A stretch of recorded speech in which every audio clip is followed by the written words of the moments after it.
Hey guys, I'm Aaron Edgar for Drums Etc. magazine, and today we're going to take a look at dominating your weaker side. So what we're going to do with that is essentially try to work on the side we don't normally lead with. If you're a right-handed player, we're going to be working mainly on the left. The way that we're going to go about this is by working through ambidextrous beats and fills. The first thing that we have is a snare drum pattern. Now, essentially it's a bar of 4/4, entirely in 16th notes, with exception of the and of 4. On the and of 4, we're going to play a 16th note triplet, which will flip our lead hand. So if we're going right, left, when we get to that triplet, the next bar is going to be led with our left hand. Make sure you work on this with a metronome so it's super clean. Let's hear what it sounds like. I'm going to use my hi-hat in quarter notes to simulate the metronome.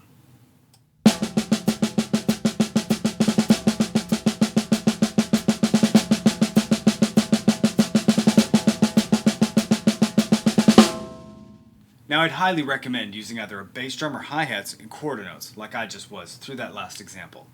So for number 2, we're actually going to take a look at a basic rock beat and play it ambidextrously. Now what I mean by that is instead of just leading with our right hand on the hi-hats and our right foot on the bass drum, we're going to change all of those values. So we're going to do right hand with right foot, right hand with left foot, left hand with left foot, and left hand with right foot. Now, if you don't have a kit that's set up like this, where I have both a full right-handed kit and a full left-handed kit, that's fine. You can just cross over or use your ride cymbal. So if you're playing with your right hand leading, maybe playing your ride cymbal, with your left, go back to your hi-hats. Then for your bass drum, hopefully you have a double bass pedal. If not, you can just use your hi-hat pedal for the left foot version.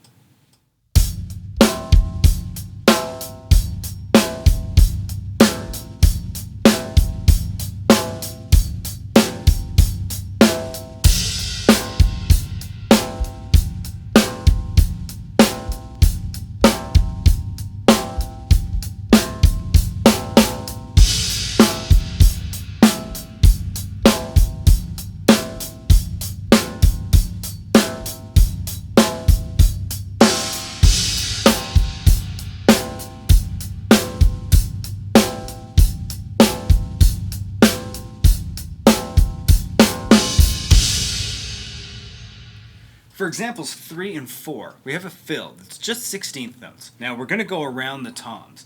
Now the way that we would normally go, so starting on the snare drum, we're going to lead with our right hand. So we're going to have 4 16th notes on the snare drum with our right hand, so right, left, then the rack tom, second rack tom, floor tom, until we get all the way back around. Thing is, when we get to number 4, we're going to do the same kind of idea but backwards. So we're going to go floor tom, second rack, first rack, snare drum, but leading left. So left, right, left, right, left, right, left, right, left, right, left, right, left, right, left, right. Once you get a handle on that, use them as fills into switching lead hand with number 2. So that beat from number 2 again, if you're playing it right hand and you want to go to left hand, play 3 bars of it right-handed, play that left-handed fill right into the left-handed groove, and then backwards for when you want to switch back to the right.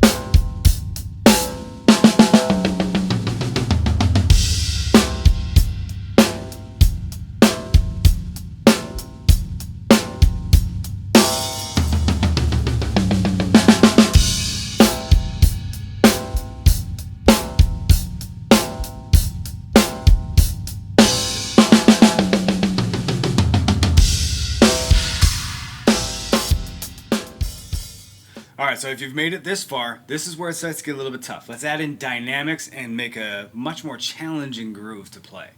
This time I've picked a funk groove with both quarter note accented hi-hats and accenting on the ands. We're going to need to play these both ambidextrously. For the demonstration, I'm just going to do it using my right foot, but make sure when you're practicing these, use your left foot as well.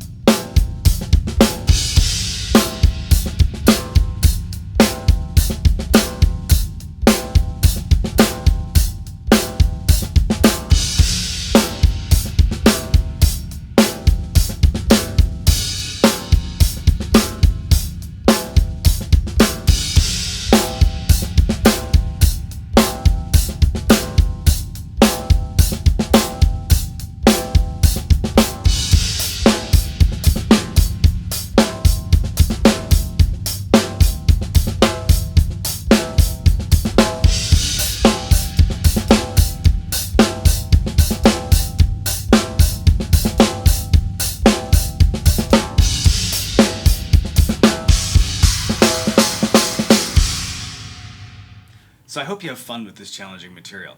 This is the kind of thing where maybe you can't quite see how it directly relates to your playing, but I promise you, working on this kind of stuff and making it really clean and really solid, and having each side sound and feel just as good as your most comfortable side, is going to make a huge impact to your whole overall voice on the drum set. Until next time, I'm Aaron Edgar for Drums Etc. magazine.